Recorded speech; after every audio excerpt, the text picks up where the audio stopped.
Hi friends, कसे आहात? बघा, एक गणित आहे की नमिताने ग्रह उद्योगासाठी दशांशे 7.1/2 या दराने बँकेकडून 1,50,000 कर्ज घेतले. ते 8 वर्षासाठी घेतले आणि ह्या मुदतीनंतर कर्ज फेडीसाठी एकूण किती रक्कम तिने बँकेला द्यायला पाहिजे. पहा, त्याच्यावर किती व्याज लागलं असं नाही विचारलं. कर्ज पूर्ण फेडण्यासाठी, ह्या मुदतीच्या नंतर कर्ज फेडण्यासाठी एकूण किती रक्कम द्यावी लागेल. एकूण हा शब्द वापरला म्हणजे तिची पूर्ण मुद्दल आणि ते लागणारं व्याज हे सगळं आपण एकत्र करून सांगायचं असतंय. हे लक्षात घ्यायचं आपण इथे. बघा, 1,50,000 रुपये घेतले त्यांनी कर्ज. तो जो कर्ज घेतलेला आहे 7.1/2 दराने म्हणजे 7.5, 1/2चा 5 करून घ्यायचा. परत किती वर्षासाठी, तर 8 वर्षासाठी आणि भागाकारामध्ये 100. वरचे 2 शून्य कटले, खालचे 2 कटलेले आहेत.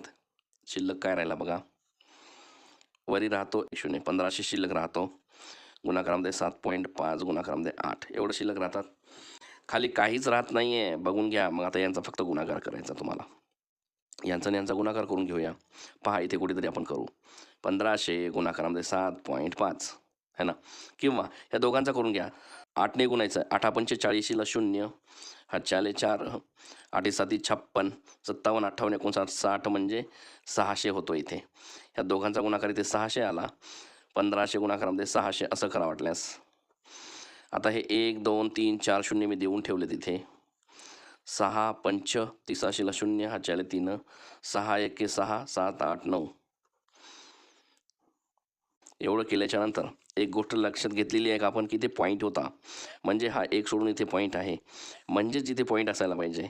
म्हणजेच एक सोडून इथे पॉईंट असायला पाहिजे. अर्थातच 1 2 3 4, 9वर 4 शून्य द्या, म्हणजेच ते 90,000 होतील. 90,000 हे व्याज लागेल. लक्षात घ्या, 1,50,000ला 7.5%ने 8 वर्षासाठी 90,000चा व्याजदर लागला. आणि एकूण रक्कम किती परत करायची पूर्ण बँकेला, तिला स्वतःचं सर्व कर्ज फेडण्यासाठी, तर बँकेकडून घेतले होते त्या मुलीने 1,50,000 रुपये आणि 90,000चं तिला लागलेलं व्याज आहे. तर बघा किती एकूण तिनं परत करायला पाहिजे बँकेला.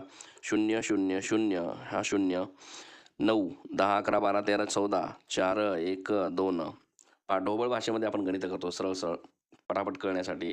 एकक दशक शतक हजार 10,000 लक्ष 2,40,000 रुपये तिनं बँकेला परत करायचे, म्हणजे तिचं पूर्ण कर्ज फिटेल.